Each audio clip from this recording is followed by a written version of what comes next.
The rhythmic tapping of a heavy wooden cane against damp cobblestones was often the final sound a resident heard before the silence became permanent. From the swirling mist of a narrow, fog-choked alleyway emerged a figure draped in heavy black leather, topped with a mask that resembled a predatory bird. This wasn't a nightmare born of fever, but the face of civil authority during the world's darkest hours.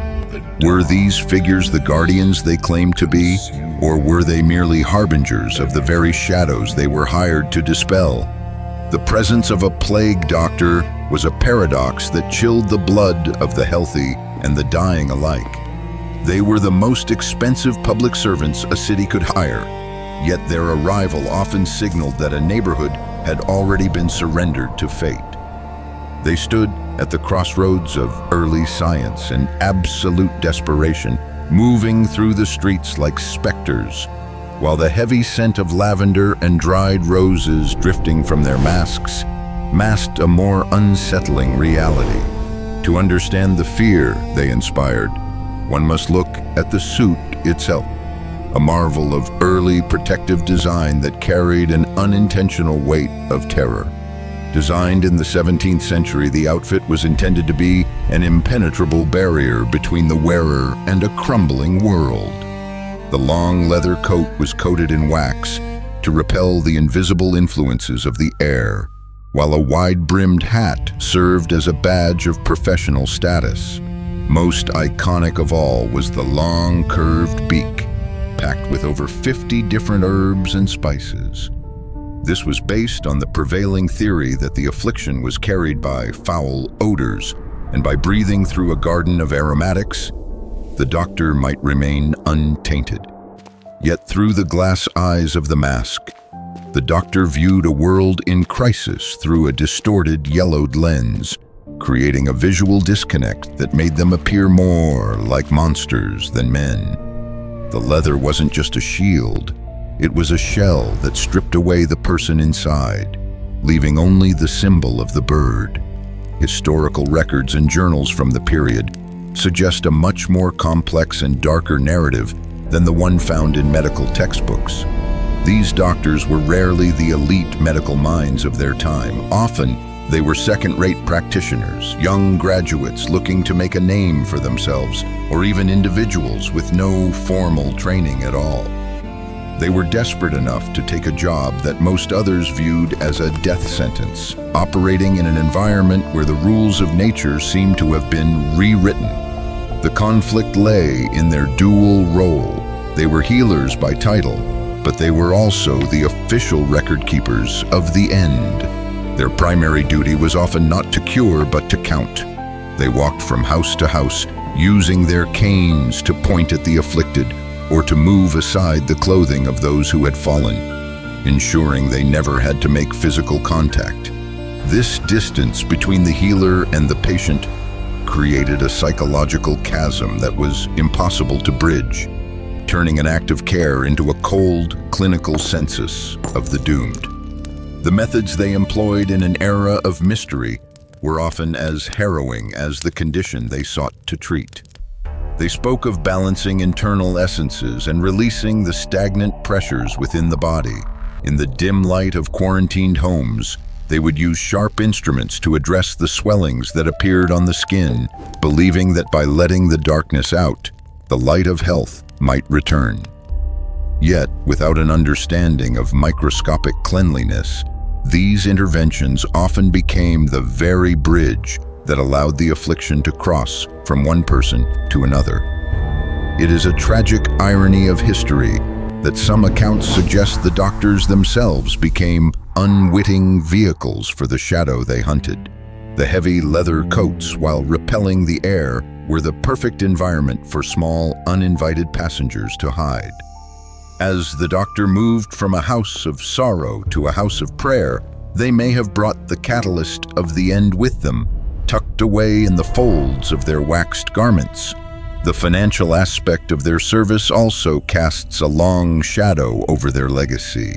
While the city paid their salaries, some doctors were known to charge families extra for special treatments, or for the privilege of being recorded in a specific way in the official ledgers.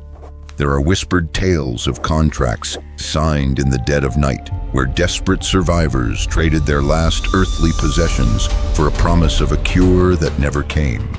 This creates a picture of a figure operating in a moral gray zone, navigating the thin line between a public servant and a profiteer of the end times. The mask, with its frozen avian expression, served to strip away the doctor's humanity entirely. It was impossible to see their eyes, to read their emotions, or to hear their voices clearly through the herb-filled beak. They became symbols rather than people, the physical embodiment of the boundary between the living and the transition to the next world. The mystery deepens when examining the accounts of those who survived the era's great clearances.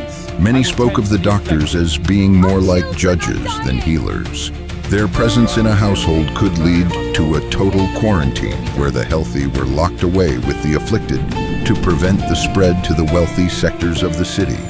This policy created a deep-seated tension between the authorities and the common citizens, with the plague doctor standing in the middle as the enforcer of these harsh decrees. Even the cane they carried held a multifaceted purpose. It was a tool for examination, a defensive weapon against the panicked crowds, and a symbolic staff of office. But most importantly, it was a tool of separation. It reinforced the idea that the doctor was a being apart from the rest of humanity, someone who could walk through the valley of the shadow without being touched by it. This perceived invulnerability gave them an aura of supernatural power, leading to rumors that some doctors possessed secrets that bordered on the occult. As the centuries passed, the image of the plague doctor was relegated to the realm of folklore. Yet the unease they inspire remains. Why does the image of the beak and the black robe still resonate so deeply in our modern consciousness?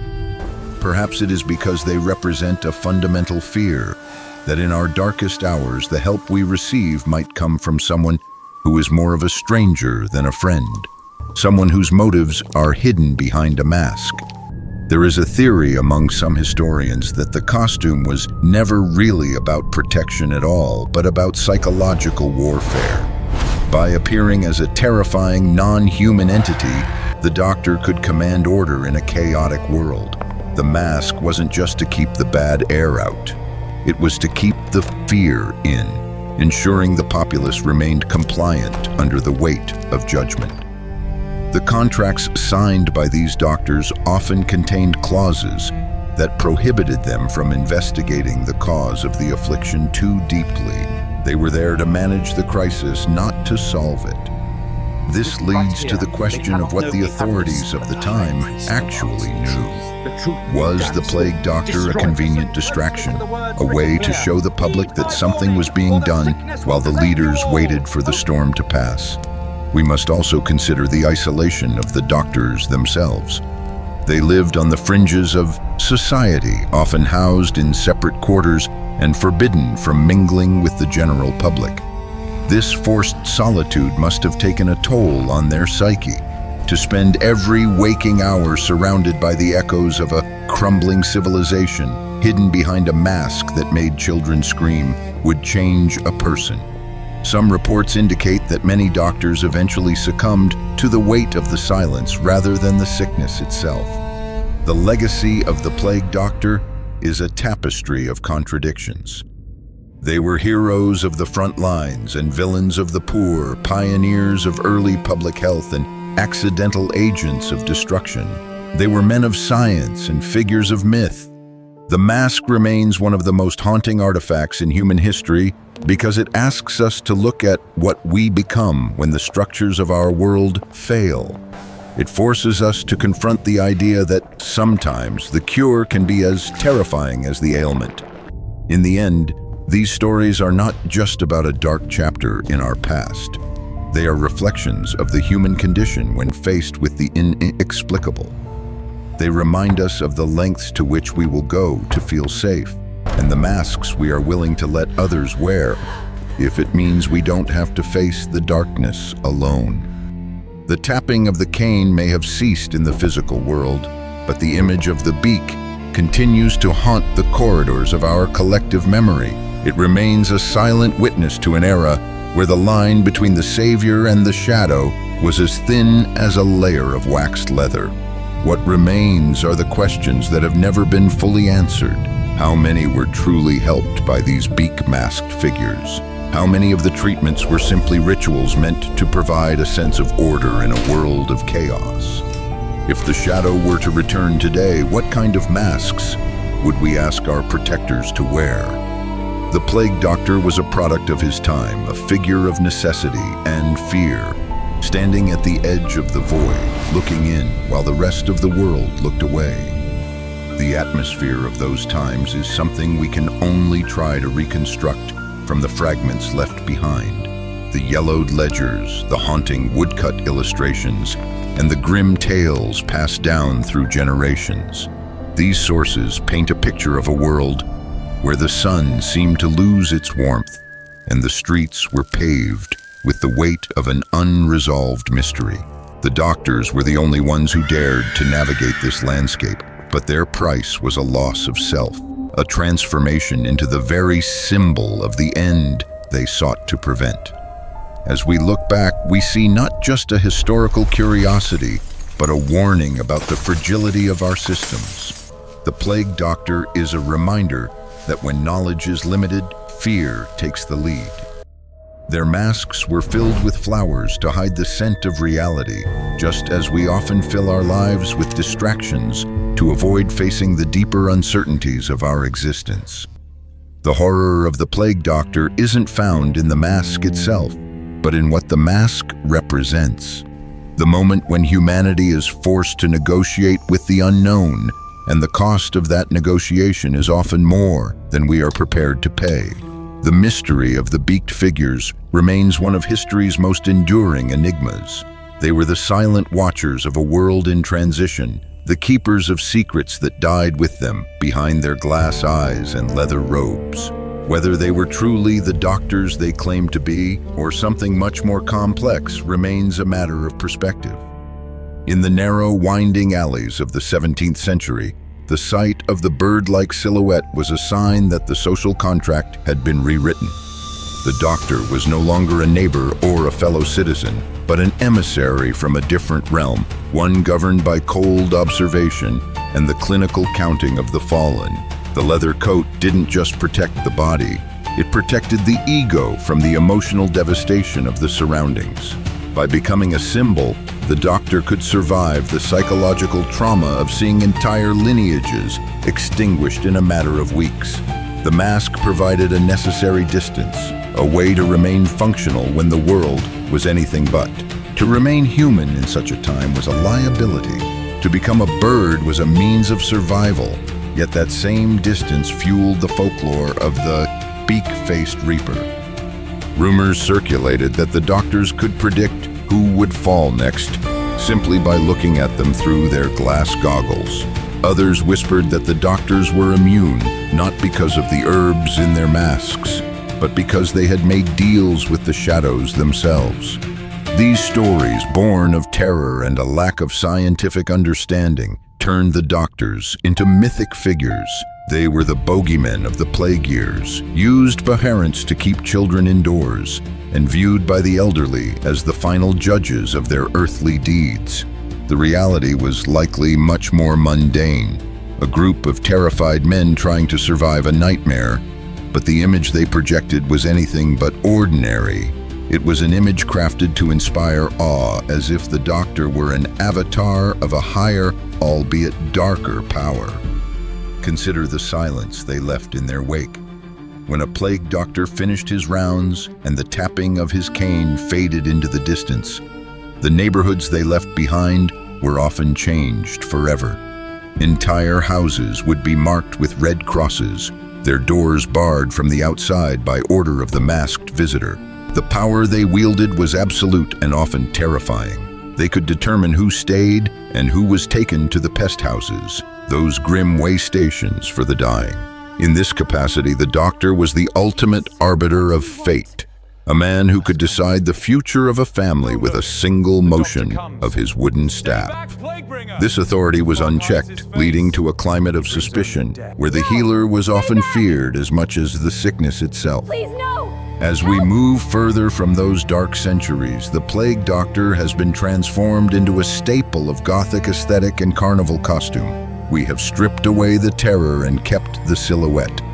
But if we listen closely to the echoes of history, the tapping of the cane still rings out. It reminds us that in times of crisis, the line between order and chaos is held by those willing to wear the mask. It reminds us that protection often comes at the price of intimacy, and that the figures we hire to save us may carry their own set of shadows. The beak-masked doctor stands as a permanent fixture at the crossroads of our past. A silent watcher who knows that when the light of reason flickers, the bird of prey will always return to the streets.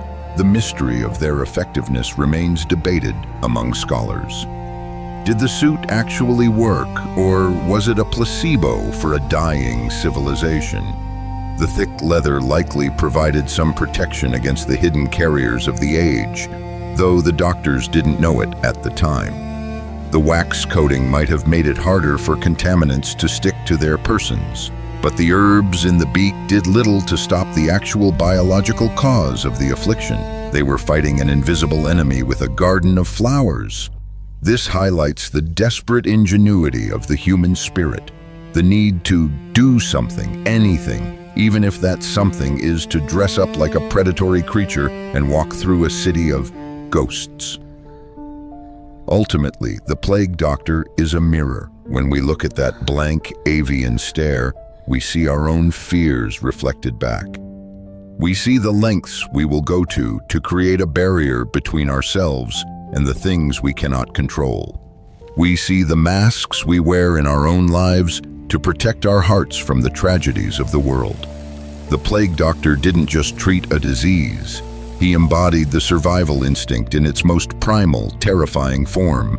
He was the shadow that walked so others could hide, a figure of nightmare who was, in his own way, trying to preserve the dream of a future. Whether hero or harbinger, the man in the leather coat remains a silent witness to the resilience and the darkness of the human journey. When the sun set over the diseased cities of the past, the shadow of the beak grew long. It stretched over the doorsteps of the rich and the poor alike, a reminder that some forces are indifferent to status. The doctor moved through this landscape as an outlier, a man who had traded his identity for a role in a cosmic tragedy. He was the observer of the end, the one who remained when all others had fled or fallen. His presence was a testament to the fact that even in the deepest dark, there is a desire to document, to manage, and to survive. But as he looked out through those yellowed glass eyes, one wonders what he truly saw. Did he see a city that could be saved? Or did he see a world that had already moved beyond his reach? The legacy of the beak and the cane is not one of triumph, but one of endurance.